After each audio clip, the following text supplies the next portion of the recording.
Dear students, अगर आपने optional के रूप में मेंस में हिस्ट्री ऑप्ट किया है तो आप खुश हो जाएं।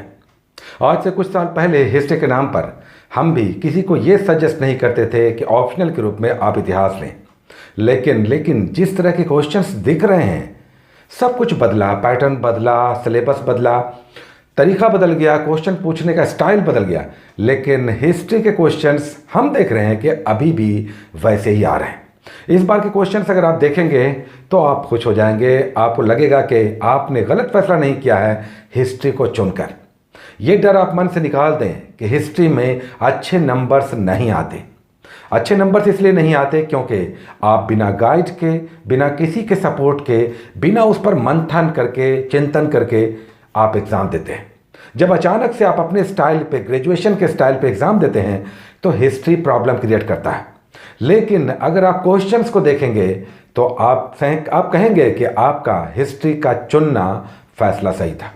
तो आप तैयार हो जाएं। आज के जो 63वीं बीपीएससी का मेंस हुआ है उसमें हिस्ट्री के कैसे क्वेश्चंस आए हम लोग अभी देखेंगे, और इसे देखकर आपको 64वीं के प्रिपरेशन में बहुत ज़्यादा हेल्प मिलने वाला है।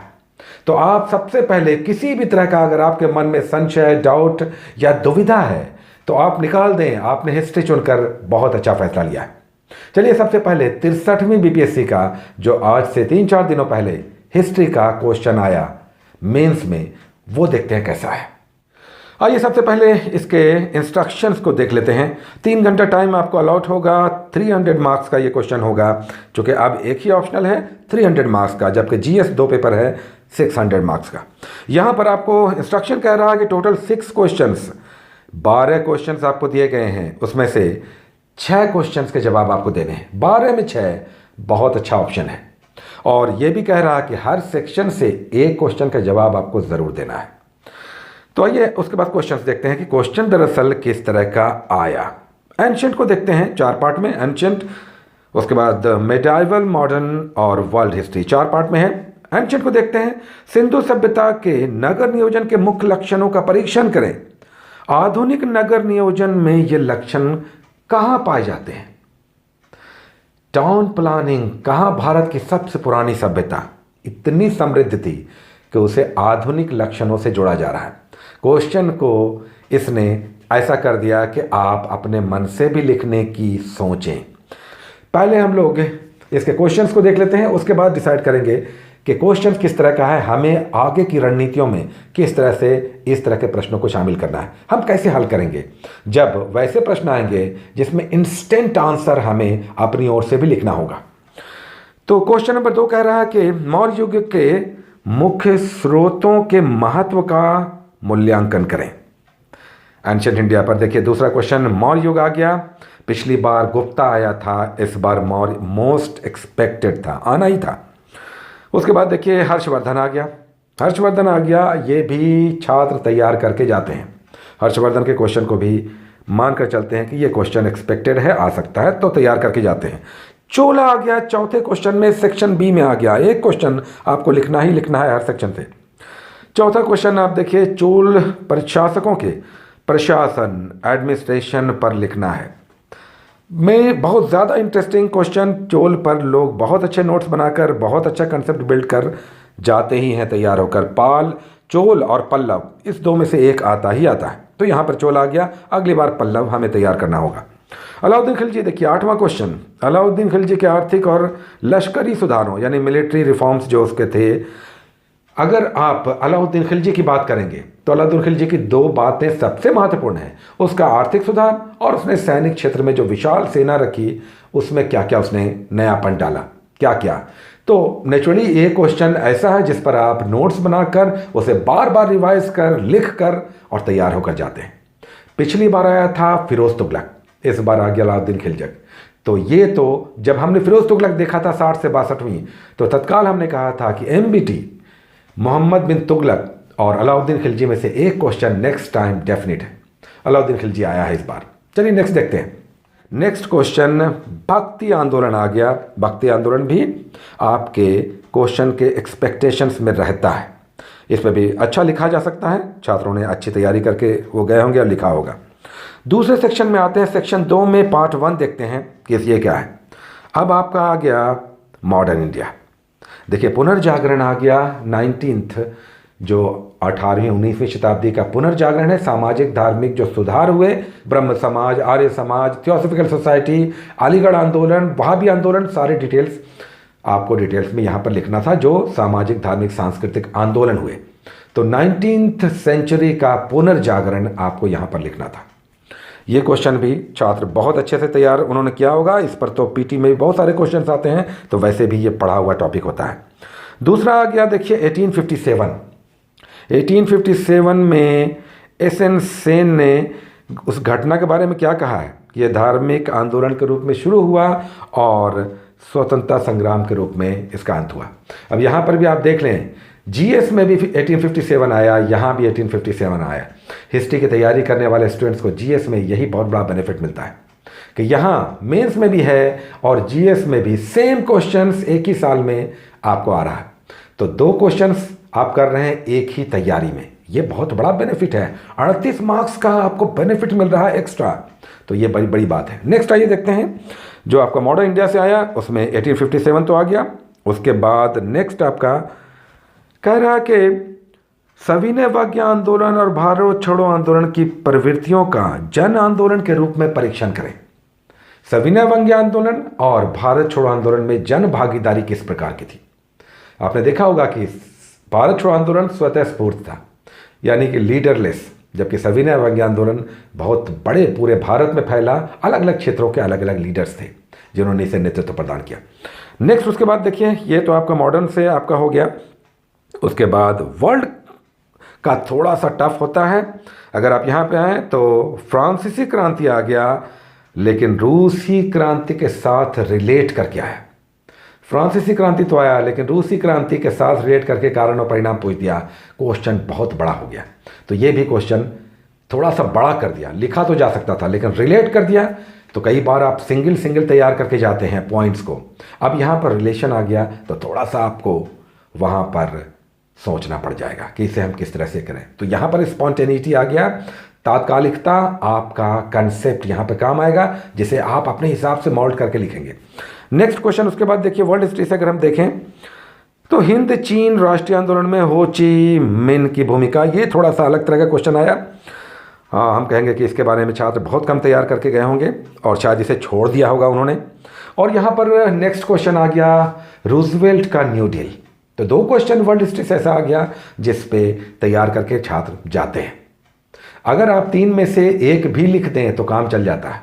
अधिकतर स्टूडेंट्स ने इसमें फ्रांसीसी क्रांति वाले सेक्शन को चुना होगा, तो रूजवेल्ट को भी छोड़ दिया होगा, और हमको लगता है कि हो ची मिन वाला भी सेक्शन छोड़ दिया होगा। एक क्वेश्चन करना था, एक क्वेश्चन हो गया। आपने देखा कि किस तरह से ये क्वेश्चन्स थे, हिस्ट्री के ये क्वेश्चंस आपने खुद देखा, समझा होगा। तैयारी में तो आप लग चुके हैं, तो आप समझ रहे होंगे। वे भी देखें जो 65वीं की तैयारी करने वाले हैं, प्रीलिम्स की तैयारी कर रहे हैं 65th का, 65वीं का, वे भी समझें कि किस तरह से मेंस के क्वेश्चंस आते हैं। और उन्हें भी, उनके पास तो पूरा आसमान खुला है, तैयारी करने के लिए इतना टाइम है। प्रीलिम्स की तैयारी के साथ साथ मेंस का आप टॉपिक वाइज कंसेप्ट बिल्ड करें। 1942 का आंदोलन क्या था, एक कंसेप्ट है, बिल्ड करें, पूरे डिटेल्स को आप लें कि किस तरह से ये आंदोलन हुआ। तो आपने देखा कि ये क्वेश्चन ऐसा था जिसमें क्वेश्चंस एक्सपेक्टेड थे, लेकिन आप देखें शुरू से, अगर आप शुरू करें, सिंधु सभ्यता से क्वेश्चन आया, उसे रिलेट कर दिया मॉडर्न। आजकल स्मार्ट सिटी मिशन चल रहा है, क्या इस तरह से हम रिलेट कर सकते हैं? या आधुनिक शहर, आपने देखा कि चंडीगढ़ या फिर जयपुर या फिर बहुत सारे जो भारत के शहर हैं जो नए बसे, उसमें आपको रिलेट करना है। और फिर आज भी आधुनिक भारत में भी, वर्तमान में भी, किस तरह से हम लोग मॉडर्निटी ला रहे हैं शहरीकरण में, और क्या क्या नयापन ला रहे हैं उससे रिलेट करके, और क्या सिंधु सभ्यता में ये बातें थी। तो इस तरह से बहुत अच्छा क्वेश्चन था। इसमें नंबर देखिए, हिस्ट्री में जब आप बोलते हैं कि नंबर्स नहीं उठते, क्यों नंबर नहीं उठते? आप सिंधु सभ्यता की विशेषताओं को लिखना शुरू कर देते हैं। ये क्वेश्चन अगर अच्छे से जो तैयार करके नहीं गए होंगे, जो थोड़ा सा रट्टा मार के गए होंगे, और जिनके पास गाइडेंस की कमी हो जाती है, पहली बार दे रहे हैं, थोड़ा सा अपनी तैयारियों को अपडेट नहीं कर पाते हैं, वे सिंधु सभ्यता की विशेषताओं को लिखकर आ जाएंगे। अब यहाँ पर उन्हें 50% मार्क्स मिलेगा, 50%।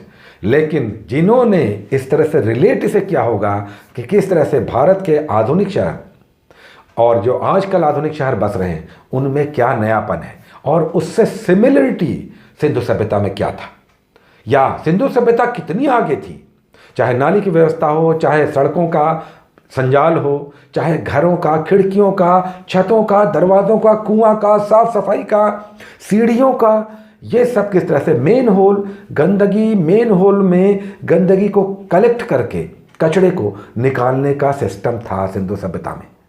आज भी हम लोग थोड़ी थोड़ी दूर पे एक मेन होल्स बनाते हैं ताकि उसके खोल के सफाई हम कर सकें। ये सिंधु सभ्यता में पहले से ही था। तो क्वेश्चंस को रिलेट करके आपको, अगर जिन्होंने लिखा होगा वो मैथमेटिक्स की तरह नंबर्स लाएंगे, नो डाउट। हिस्ट्री में इसीलिए नंबर्स अगर उठाने हैं तो आपको ये स्पॉन्टेनियस क्वेश्चंस को करना होगा। तो ये आपका हो गया। दूसरा आपने देखा हर्षवर्धन आ गया। हर्षवर्धन का क्वेश्चन ऐसा था जो एक बना बनाया नोट्स है, सीधा क्वेश्चन था, उसमें हिस्टोरियन का स्टेटमेंट आ गया। तो ये क्वेश्चन भी आप तैयार करके जाते हैं, थोड़ा सा इसमें मैप डालें, फैक्ट्स डालें, तथ्यों को डालें, थोड़ा सा टेबल बनाएं, चार्ट तैयार करें, ये सब डाल करके आप अपने क्वेश्चंस को मैथमेटिकल बना सकते हैं और नंबर्स उठा सकते हैं। उसके बाद आपने देखा कि इधर चोल काल आ गया। चोल में उसका स्थानीय शासन, ऐसे सांस्कृतिक उपलब्धि और स्थानीय शासन, लोकल गवर्नमेंट सबसे इंपॉर्टेंट है। तो यहाँ पर प्रशासन पूछ रहा है तो आपको प्रशासन, आमतौर पर छात्र बहुत अच्छा तैयार करके जाते हैं, बहुत अच्छा नोट्स तैयार करके जाते हैं, बहुत अच्छा स्पेन में लिखा होगा। तो चोल भी आ गया। अगली बार आपको पल्लव करना है। देखिए हिस्ट्री में एक क्वेश्चन हम आपको अभी ही कहते हैं कि आप अभी ही उसकी तैयारी शुरू कर दें। आप कर रहे होंगे, लेकिन जिन्होंने अभी तक नहीं किया उनके लिए वैदिक सभ्यता आप आज से पढ़ना शुरू कर दें। पूरा कंसेप्ट बिल्ड करें वैदिक सभ्यता पर, क्योंकि सिंधु आ गया।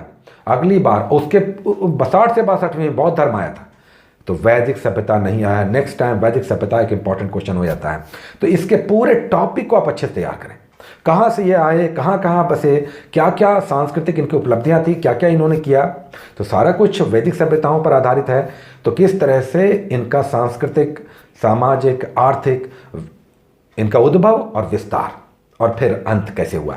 तो ये सिंधु सभ्यता पर डिटेल्स आप तैयार करें और इसमें क्या क्या नयापन डालना है, क्या ऐसा डालना है कि ये क्वेश्चन जो है आपको मैथ की तरह नंबर दे, इस पर हम लोग बातें करेंगे। लेकिन अभी आप सबसे पहले 2-3 दिनों के अंदर वैदिक सभ्यता बहुत अच्छे से कर लें, पल्लव कर लें, गुप्त काल कर लें। देखिए मौर्य काल आ गया, पिछली बार चंद्रगुप्त आया था, तो मौर्य गुप्त में कंट्रास्ट चलता है। मौर्य आ गया, हो सकता है अगली बार भी मौर्य फिर से आ जाए और अशोक के संदर्भ में आ जाए। तो मौर्य तो हमें पढ़ना है, लेकिन आप गुप्त काल बहुत अच्छे से पढ़ लें, विशेषकर समुद्रगुप्त के संदर्भ में। तो क्वेश्चन इस तरह से तैयार हो रहे हैं। इधर आपने देखा कि अलाउद्दीन खिलजी आ गया। पिछली बार 60 से 62वीं में फिरोज तुगलक आया था। तो MBT इज इनएविटेबल। मोहम्मद बिन तुगलक अगली बार आपके लिए बहुत बड़ा क्वेश्चन हो गया। तो आप ये क्वेश्चन अभी से ही लिख लें कि MBT हमें बहुत अच्छे से करना है। इस तरह से हम लोग चलेंगे। उसके बाद शिवाजी अगली बार एक बहुत बड़ा क्वेश्चन हो गया। इस बार देखिए शिवाजी नहीं आया, तो नेक्स्ट टाइम शिवाजी आपके लिए हॉट केक हो गया। और उधर वर्ल्ड में देखिए फ्रांसीसी क्रांति, रूसी क्रांति दोनों के संदर्भ में आ गया। तो अगली बार आपकी तैयारी वर्ल्ड हिस्ट्री में थोड़ी बढ़ गई। हम कहेंगे कि आप अमेरिकी क्रांति और अमेरिका का स्वतंत्रता संग्राम कर लें। पिछली बार आया था औद्योगिक क्रांति 60 से 62वीं में, इस बार रूसी और फ्रांसीसी दोनों आ गया। हो सकता है इससे फिर क्वेश्चन आ जाए, फ्रांसीसी क्रांति से कुछ इस बार अगली बार फिर से आ जाए, क्योंकि फ्रेंच रिवॉल्यूशन बहुत इंपॉर्टेंट है। लेकिन यहां पर आपका अब अमेरिकी क्रांति और सिविल वॉर, अमेरिका का गृह युद्ध बहुत इंपॉर्टेंट हो गया। तो इस तरह से आप जापान देखिए, 60 से 62वीं में चाइना आया था, तो अगली बार जापान पर, चीन जापान में भी कंट्रास्ट चलता है। तो अगली बार आप वर्ल्ड हिस्ट्री में जापान बहुत अच्छे से तैयार कर लें 64वीं के लिए। तो ये सारी बातें हैं। इसे आप कैसे इनरिच करेंगे, नोट्स को आप कैसे मैथमेटिक्स टाइप के क्वेश्चंस लाने वाला बनाएंगे, इस पर हमें चिंतन करना है। तो कुल मिलाकर हम कहेंगे कि हिस्ट्री लेना, ऑप्ट करना आपके लिए फायदे का सौदा साबित होने वाला है। आप इस भय को, डर को दिल से निकाल दें कि हिस्ट्री में अच्छे नंबर्स नहीं आते हैं। इस बार हिस्ट्री में बहुत अच्छे नंबर्स आएंगे। आप गांठ में बांध कर लिख लें कि इस बार मेंस में आपको हिस्ट्री में बहुत अच्छे नंबर्स लाने हैं और एक मिसाल कायम करना है। ये संभव है जब आप अपने नोट्स को उसमें फैक्ट्स, फिगर्स, तथ्य, टेबल्स ये सब डालकर इनरिच करेंगे, इस पर बातें होंगी। तो अपना माइंड वॉश कर लें, हिस्ट्री लेकर आपने बहुत बड़ा काम किया है, बहुत वाइज स्टेप ये आपका है। Take care.